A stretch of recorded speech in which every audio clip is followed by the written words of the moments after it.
दोस्तों ज़िंदगी भर मेहनत करके आपने जितनी भी वेल्थ बनाई, एक बार ज़रा सोच के देखिए कि अगर एक रात आप सोते हैं और अगली रात सुबह उठने के बाद आपको ये पता चले कि आपकी वो सारी वेल्थ चली गई है, या आपके घर में कोई बहुत बड़ी चोरी हो गई, या कहीं ऐसा हुआ कि आपको फाइनेंशियली बहुत बड़ा लॉस हो रहा है, तो सोचिए आपकी लाइफ आगे की कितनी मुश्किल हो जाएगी। तो दोस्तों, ऐसे ही मुश्किलों भरे हालात में आपका साथ देता है आपकी इंश्योरेंस पॉलिसी।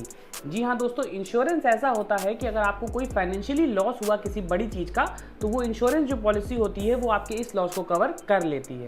नमस्कार दोस्तों, मैं सीए सत्यम गुप्ता आप सभी का स्वागत करता हूँ हमारे इस नए वीडियो में, जहाँ मैं आपको बताऊँगा डिफरेंट टाइप्स ऑफ इंश्योरेंस के बारे में कि मीन्स वो कौन कौन सी ऐसी चीज़ें हैं, वो कौन कौन से ऐसे इवेंट्स हैं जिनको आप कवर कर सकते हैं अपने इंश्योरेंस के तहत और फाइनेंशियली बहुत बड़ा लॉस होने से बच सकते हैं। प्लस इस वीडियो का अंत होने से पहले मैं आपको कुछ ऐसे टिप्स दूंगा टर्म इंश्योरेंस से रिलेटेड कि अगर आप एक टर्म इंश्योरेंस बाय करते हैं तो वो सारी चीज़ें आपको ज़रूर फॉलो करनी चाहिए। तो दोस्तों चलिए आज का ये वीडियो स्टार्ट करते हैं सबसे पहले पार्ट 1 से, जहां मैं आपको बताऊंगा डिफरेंट टाइप्स ऑफ इंश्योरेंस जो आपको ज़रूर लेने चाहिए। दोस्तों इसमें सबसे पहले मैं आपको बताऊंगा हेल्थ इंश्योरेंस के बारे में। जी हाँ दोस्तों, आप सभी को पता होगा ना कि हेल्थ इंश्योरेंस का जो कॉन्सेप्ट है वो अभी इवॉल्व हो रहा है। पहले ऐसा नहीं होता था, लोग मेडिकल को इमरजेंसी समझते थे कि अगर किसी के घर में कोई मेडिकल इमरजेंसी आ गई तो जितना पैसा इकट्ठा था वो सभी खर्च हो जाएगा। बट आज के देश में ये हो रहा है कि हम लोग इस मेडिकल इमरजेंसी को प्लान करते हैं, तो आप सभी को ऑलरेडी अपनी हेल्थ के लिए एक हेल्थ इंश्योरेंस देना चाहिए जिसके लिए आपको प्रीमियम मिल जाएगा। तो उस हेल्थ इंश्योरेंस से क्या होगा कि अगर आपको कोई मेडिकल इमरजेंसी आती है, भले ही दवाइयों का खर्च आता है, तो वो पैसा जो है एडवांस में आपने पे किया हुआ है प्रीमियम की तरीके से, तो आपको 10, 20, 50 लाख जितना भी प्रीमियम आपको सुटेबल लगे आप हेल्थ प्लान लीजिए और अपने हेल्थ के खर्चों को उस इंश्योरेंस के पैसे से पूरा करिए। दोस्तों अगली चीज जो मैं आपको बता रहा हूँ वो रिलेट करती है हमारे मोटर इंश्योरेंस से। आप सभी लोग महंगी महंगी गाड़ियां तो जरूर खरीद लेते हैं, बट उन गाड़ियों को लेकर जब आप रोड पे निकलते हैं और एक छोटा मोटा एक्सीडेंट भी हो सकता है, तो हो सकता है कि आपको बहुत बड़ा पैसा देना पड़े उसकी रिकवरी के लिए। तो ऐसे केसेस में अगर आपकी कोई भी गाड़ी है, कोई भी व्हीकल है, तो आपको उसके लिए मोटर इंश्योरेंस जरूर लेना चाहिए, क्योंकि मोटर इंश्योरेंस जो इस रिकवरी का पैसा होगा, उस डैमेज का पैसा होगा, वो आपको रिकवर करके देगा और आपकी जेब पे एक बड़ा सेंध नहीं लग पाएगा। दोस्तों नेक्स्ट में जो आपको बताने जा रहा हूं वो रिलेट करता है आपके प्रॉपर्टी इंश्योरेंस से। अगर आपके पास कोई घर है, कोई मकान है, तो आपको उसका इंश्योरेंस जरूर कराना चाहिए। लोग ये सोचते हैं कि उनका लिया हुआ घर मकान तो हमेशा सेफ रहेगा, पर दोस्तों ऐसा बिल्कुल भी नहीं है। कोई ऐसे कंडीशंस आते हैं जहां पे आपने देखा होगा कि घर के ऊपर बिजली गिर जाती है या कोई ऐसा डैमेज हो जाता है जिससे आपकी प्रॉपर्टी को बहुत लॉस होता है।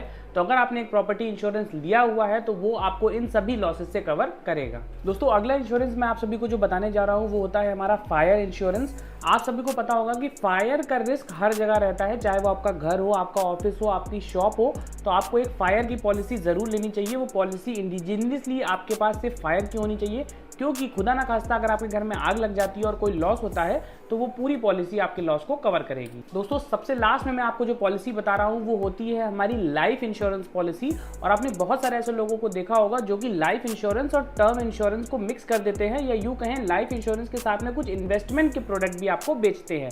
तो आपको ऐसी चीज बिल्कुल नहीं करनी। आपको अपनी लाइफ के लिए सिर्फ लेना है एक प्योर टर्म इंश्योरेंस जो कि 50 लाख से 1 करोड़ रुपए तक का हो सकता है, और इसका प्रीमियम भी आपको बहुत कम मिलेगा। तो दोस्तों अब आ चुके हैं हम लोग अपने इस वीडियो के पार्ट 2 में, जहां मैं आपको बताऊंगा कि अगर आप टर्म इंश्योरेंस लेना चाहते हैं तो वो कौन सी ऐसी बड़ी मिस्टेक्स हैं जो आपको अवॉइड करनी चाहिए। दोस्तों पहली मिस्टेक जो आपको अवॉइड करनी चाहिए वो रिलेट करती है हाइडिंग इन्फॉर्मेशन से। टर्म इंश्योरेंस लेते समय कभी भी आपको कोई अपनी इन्फॉर्मेशन हाइड नहीं करनी चाहिए। अगर उसमें पूछा गया है कि आप अल्कोहल लेते हैं तो आपको बताना है ईमानदारी से। अगर उसमें पूछी गई है आपकी फैमिली के रिलेटेड में हैबिट्स, तो वो सारी हैबिट्स आपको बतानी है। आपकी प्रीवियस मेडिकल हिस्ट्री भी बतानी है, क्योंकि अगर आपने ऐसी कोई इन्फॉर्मेशन छुपाई तो आपकी फैमिली मेंबर को क्लेम नहीं मिलेगा। दोस्तों सेकंड चीज जो होती है वो होती है not checking proposal form.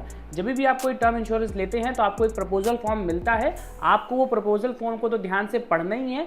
Plus जब आपके पास एक उसका पूरा इंश्योरेंस का फॉर्मेट आता है तो उस पूरी इंश्योरेंस पॉलिसी को भी आपको ध्यान से पढ़ना है, क्योंकि कहीं अगर उसमें कोई गलती रह गई तो ये चीज आपको इंश्योरेंस क्लेम लेने में मदद नहीं करेगी। दोस्तों अगली चीज जो मैं आपको बताने जा रहा हूँ वो रिलेट करता है नॉट चूजिंग राइट पे आउट। अगर आपने कोई टर्म इंश्योरेंस लिया है तो आपको ये बताना पड़ेगा कि अगर आप किसी भी कंडीशन में अगर ऐसा होता है कि आप नहीं रहते हैं तो टर्म इंश्योरेंस का पैसा जो है वो आपकी फैमिली को कैसे मिले। मींस लमसम में पूरा पैसा एक साथ दे दिया जाए या उस पैसे की मंथली इंस्टॉलमेंट बना के उसको हर महीने दिया जाए। आपको इसके लिए ज़रूर ध्यान रखना है कि पे आउट चूज़ करना आप ना भूलें। और दोस्तों लास्ट मिस्टेक मैं जो आप सभी को बता रहा हूँ वो होता है delaying in starting term insurance. मैंने आपको बहुत बार ऑलरेडी बताया हुआ है कि टर्म इंश्योरेंस जितना जल्दी आप ले लेंगे उतने ज़्यादा अमाउंट का टर्म इंश्योरेंस आपको कम प्रीमियम में मिल जाएगा। इसलिए कभी भी आपको टर्म इंश्योरेंस लेने में डिले नहीं करना, हो सकता है तो अपने अर्ली 20s में ही आपको टर्म इंश्योरेंस ले लेना चाहिए। तो दोस्तों इसी के साथ हमारा आज का वीडियो यहाँ पे एंड होता है। अगर आपको ये वीडियो पसंद आ रहा है तो इस वीडियो को जरूर लाइक करिएगा, प्लस हमारे चैनल को भी सब्सक्राइब करिए, क्योंकि मैं आपके साथ लेके आता रहता हूँ ऐसी इन्फॉर्मेशनल वीडियोस फ्यूचर के लिए भी।